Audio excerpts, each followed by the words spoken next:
This is Ag Matters PM from the Iowa Agribusiness Radio Network, brought to you by the Iowa Soybean Association, your source for the latest Iowa ag news headlines right here in the heart of the heartland.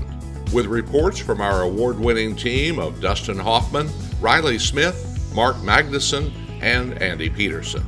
Now, from the IARN studios in Des Moines, here's Riley.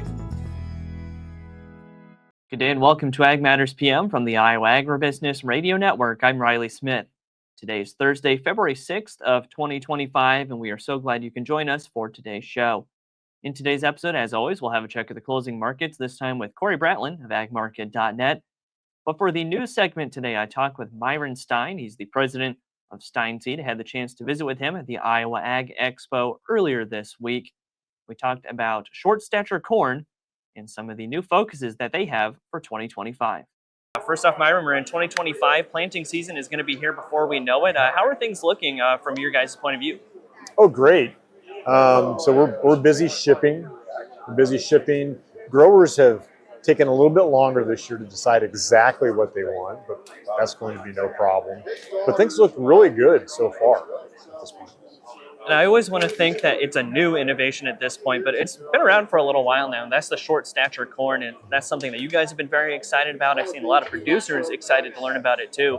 So first off, just compared to last year, how did that short stature corn do, and what are you guys excited about for this year? So, yeah, short stature corn is something we've worked with for a long time, really since the mid-90s.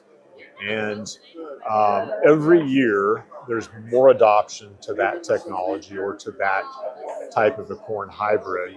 We definitely think it's without a doubt the future of getting higher yields on your farm.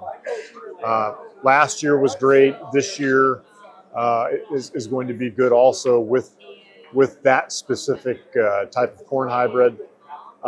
We have a number of things in our breeding program that we're excited about, primarily in the 100-day area that we'll be rolling out that would be considered short stature material.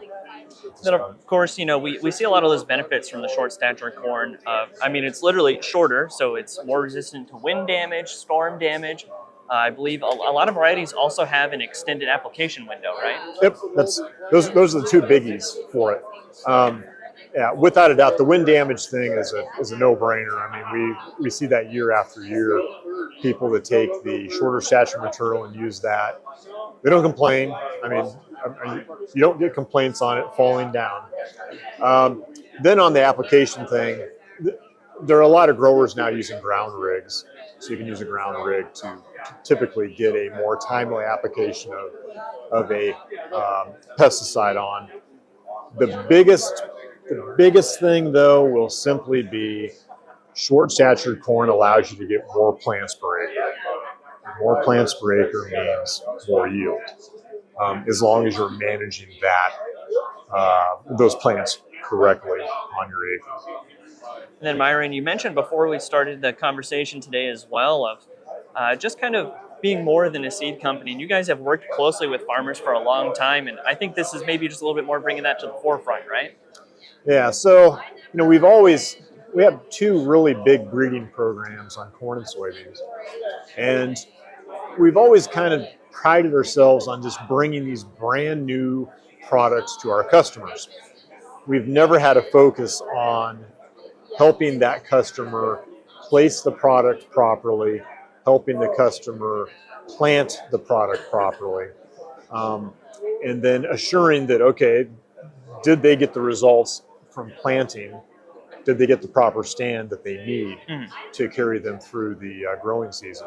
So we have a huge initiative on that. So we want to do more than just be a company providing excellent genetics to our customer. We want to be that company bringing them solutions to help them on their acre to maximize their profit on that acre. So then from the farmer side of things, when it comes to working with Stine Seed, how does that process usually go, especially for that kind of enhanced data operation? So we first start off typically in the month of January. We want to have sat down with the customer, gathered any information that they think they want help with, by mid-January, and then by mid-February, we want to come back to them and say, okay, here's some solutions that we have for you. And by the way, on the products that you've purchased, this is how you use those products. This is how you plant those products, and that's the time frame. And if we don't, and of course, a lot of that continues on into planting season. But we try to have everything done by the middle of February at this point. All right, Myron, lots of great information today for any producers who might be listening or watching, and they might want to get in touch with Stine Seed. How can they do that? So first of all, we're at this booth at booth 1040 at the farm show, but they can go to www.stineseed.com, and there's a plethora of information on that website about our company. All right, Myron, thanks again for your time, and it's great talking to you as always. Thank you. Thanks for being here. That again was Myron Stine, the president of Stine Seed. We'll go ahead and take a look at the closing markets next, but first, here's a word from our sponsor, the Iowa Soybean Association and the Soy Checkoff. This is Ag Matters PM. Iowa Soybean Association is driven to deliver for Iowa's 40,000 soybean farmers. We're proud to provide objective agronomic research, a helping hand with soil and water stewardship, and timely industry news powered by the Soybean Checkoff. Learn more at iasoybeans.com. It's time now for the Ag Matters PM Closing Market Summary, your source for market analysis and settlement prices from the day's trade in Chicago, courtesy of the folks at agmarket.net. Welcome back to Ag Matters PM on the Iowa Agribusiness Radio Network, and we're taking a look at the closing markets now with Cory Bratland of agmarket.net. First off, Cory, what do we see going on in the grains today? Yeah, Riley, the grain market started out the morning a little bit of pressure. That was kind of caused by soybean export sales that were at the low end of range, which we are starting to see the demand shift from the U.S. over to South America. We did hear there was a Sinograin out of China did tender for some soybeans out of Argentina. Also, they're looking to buy some out of Brazil here. So this is pretty natural occurrence that we are seeing the shift go from U.S. over to South America as their harvest is ramping up. Corn market kind of followed suit.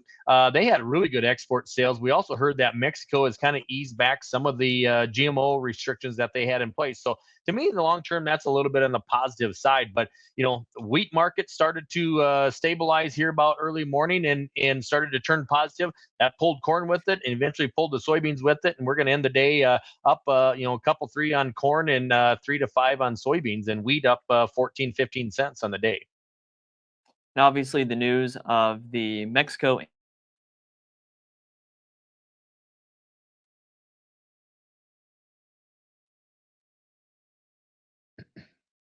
we'll just give that a second. Okay, I think we're back now. So I'll go ahead and start the next question. So, all right.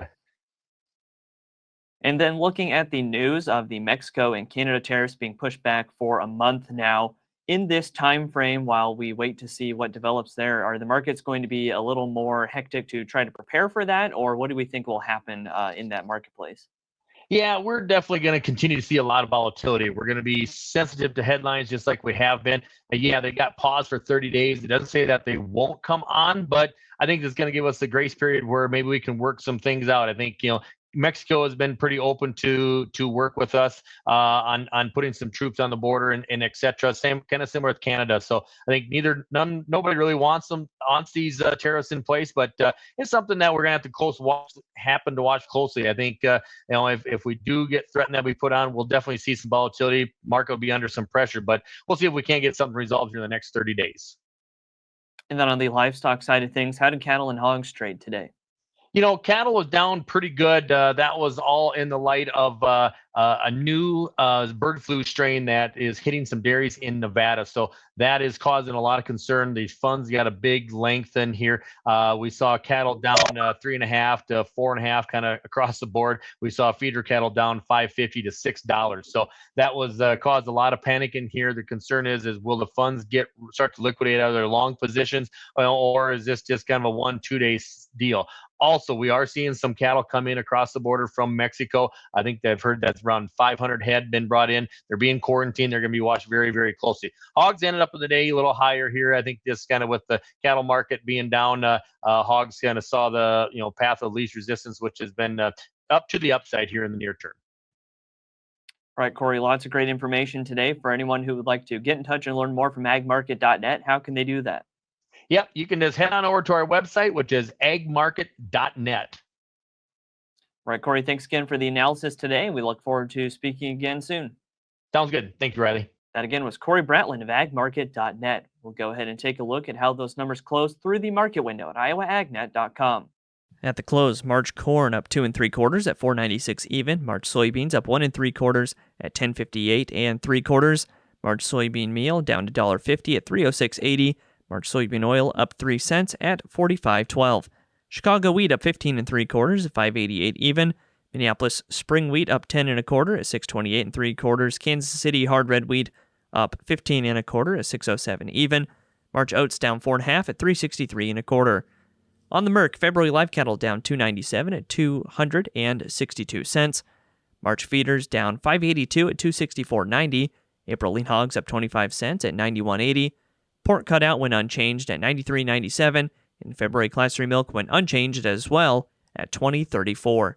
And that's been a check of the markets here on Ag Matters PM, and that also brings us to the end of today's show. You can find all of our content on our website at iowaagnet.com. Also follow us on social media at Facebook, X, and LinkedIn, and find our video content as well as previous episodes of AM/PM on our YouTube channel. Make sure you subscribe and hit the notification bell to see when those videos go live. Don't forget as well our free morning, midday, and closing market podcasts, as well as the Iowa Ag Matters podcast and Pods of Potential. Again, find those on our website at iowaagnet.com under the podcast tab, or head on over to your favorite podcasting service at Apple, Amazon, Spotify, and Podbean. From the Iowa Agribusiness Radio Network studios in Des Moines, I'm Riley Smith. On behalf of Mark Magnuson, Andy Peterson, and Dustin Huffman, we thank you for watching. This has been Ag Matters PM.